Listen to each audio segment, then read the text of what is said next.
Selamat pagi, Shalom. Halo, apa kabar anak-anak kelas 9? Puji nama Tuhan dalam lindungan kasih anugerah Tuhan Yesus. Amin. Hari ini kita masuk di materi kita di bab 6 ya. Bab 6 kelas 9 kita akan membahas masih tentang gereja. Tapi ini kita masuk tentang gereja dan orang muda. Siapa yang masih muda? Kalian semua masih muda ya. Nah, di sini kita akan membahas bagaimana peranan orang muda dalam gereja. Kita juga mau melihat tokoh-tokoh Alkitab dari Perjanjian Lama, Perjanjian Baru yang dipanggil Tuhan untuk melayani di masa muda mereka. Mulai masa muda mereka sudah mulai melayani. Oke, kalian perhatikan penjelasan selanjutnya ya. Selamat pagi anak-anak yang terkasih dalam Tuhan Yesus. Hari ini kita masuk di bab 6. Bab 6 di kelas 9 kita akan belajar tentang gereja dan orang muda.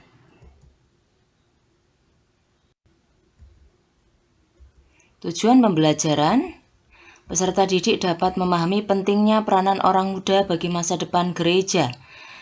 Menyebutkan kegiatan-kegiatan yang menopang pertumbuhan remaja dan orang muda di gereja. Mereka untuk menjadi pemimpin gereja di masa depan.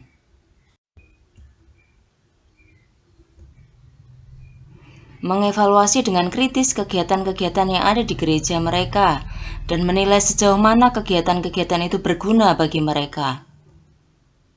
Memiliki keberanian untuk berkarya bagi gereja tanpa merasa khawatir bahwa mereka terlalu muda atau kurang pandai bicara.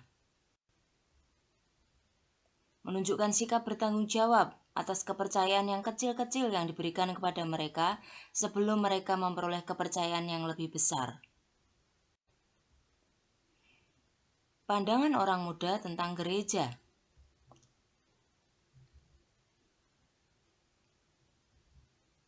Ini nama disamarkan.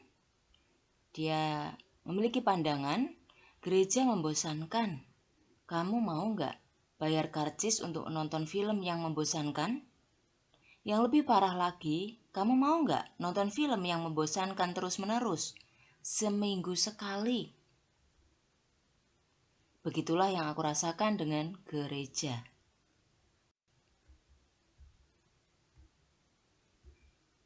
Pendapat yang lain, aku setia ke gereja selama 27 tahun dan akhirnya aku mau jujur dengan diriku sendiri.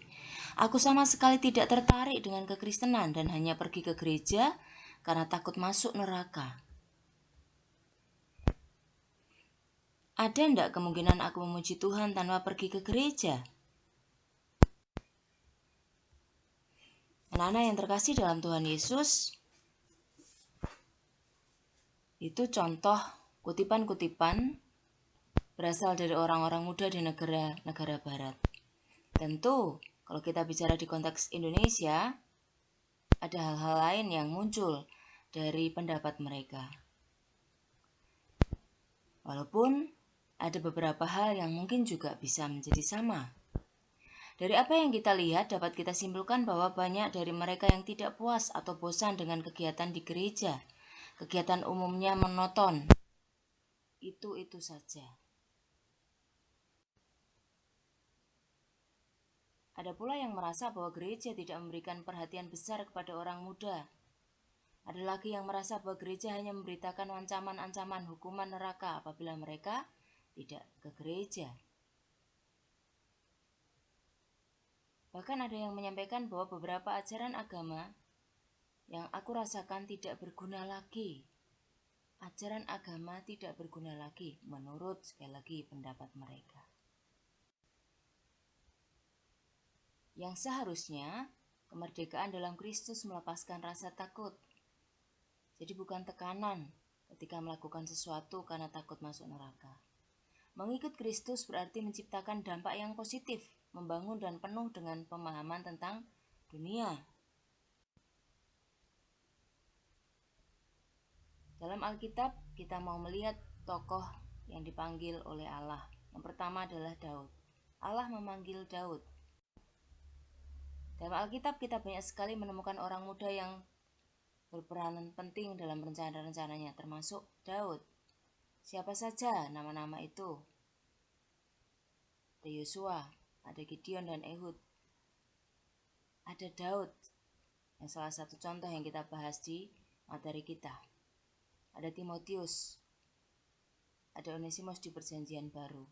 Timotius, Onesimus di Perjanjian Baru. Yosua, Gideon, Ehud, 2 Hakim Israel, Daud, Daniel, semuanya di Perjanjian Lama. Dalam 1 Samuel 16 ayat 1-13, Samuel diperintahkan Allah untuk memilih seseorang untuk menggantikan Saul, raja Israel. Ketika ia meminta melihat anak-anak Isai, namun tidak satupun dari mereka yang dipilih Allah. Lalu Samuel bertanya, "Inikah anakmu semuanya?" Jawabnya, "Masih tinggal yang bungsu tetapi sedang membalakan kambing domba."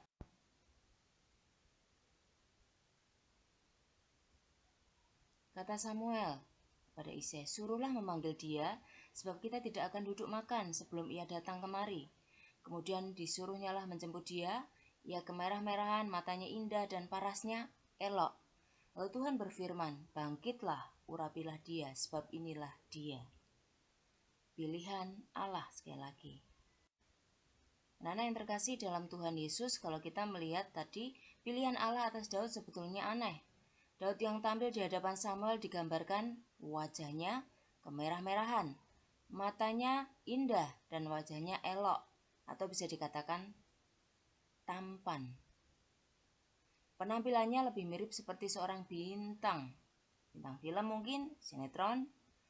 Ini bukan penampilan seorang prajurit untuk berperang.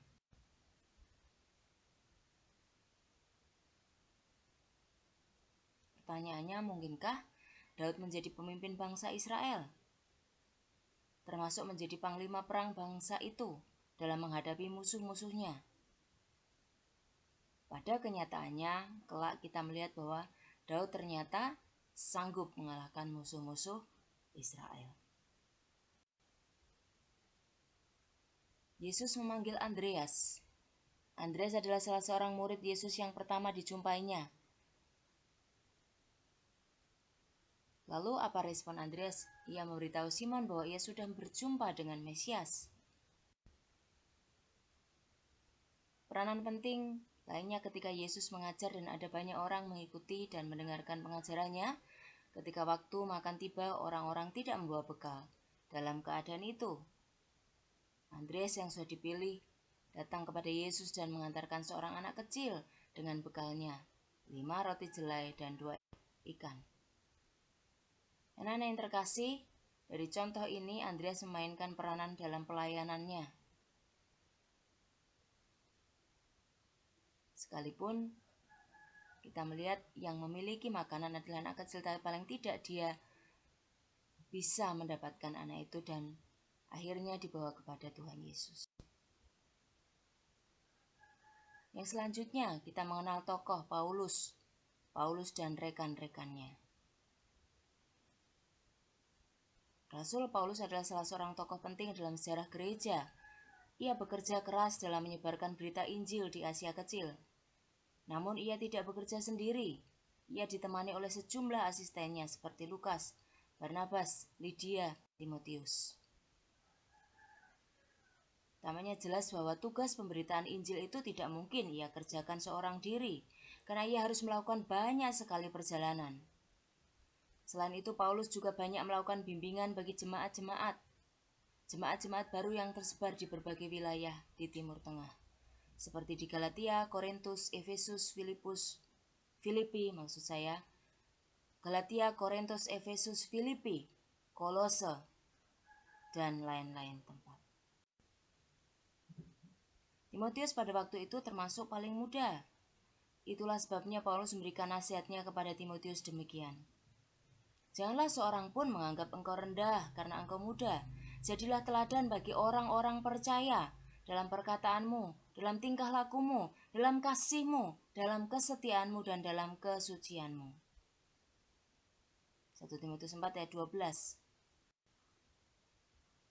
Timotius harus bersikap dewasa dan tidak merasa rendah diri apabila orang-orang yang ia hadapi menganggapnya terlalu muda untuk menjadi pemimpin. Jemaat kadang-kadang juga mewakili Paulus menjadi pemimpin jemaat dan kadang-kadang dia mewakili Paulus. Ia harus belajar untuk menjaga tutur katanya, memberikan teladan lewat tingkah lakunya yang dewasa, hidup setia, dan menjaga kesucian dirinya. Cara hidup ini adalah cara hidup yang bertanggung jawab dan terhormat. Benarkah gereja membutuhkan orang muda? Orang muda adalah masa depan gereja. Gereja yang tidak memberikan perhatian kepada orang mudanya pasti akan mati, karena tidak akan ada generasi penerus yang melanjutkan kehidupan gereja itu.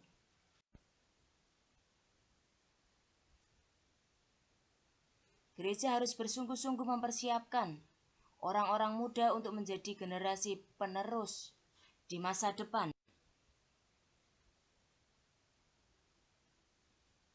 Gereja perlu menyadari bahwa orang muda harus menjadi bagian gereja masa kini. Dilibatkan maksudnya supaya mereka dapat pemimpin gereja menjadi pemimpin gereja di masa depan. Mereka mampu, mereka dapat menjadi pemimpin gereja di masa depan. Gereja harus mengembangkan pelayanan untuk orang muda. Sebaliknya, perhatikan, hei orang muda, penting untuk menyadari di dalam gereja. Orang muda harus terlibat sekarang juga. Bukan menunggu 5 atau 10 tahun lagi. 5 atau 10 tahun yang akan datang. Melatih diri untuk menjalankan tugas kepemimpinan gereja. Anak-anak yang terkasih dalam Tuhan Yesus, untuk hari ini tugas kalian dapat dilihat di GC. Selamat mengerjakan. Tuhan memberkati. Ingat, patuhi, dan jadikan kebiasaan.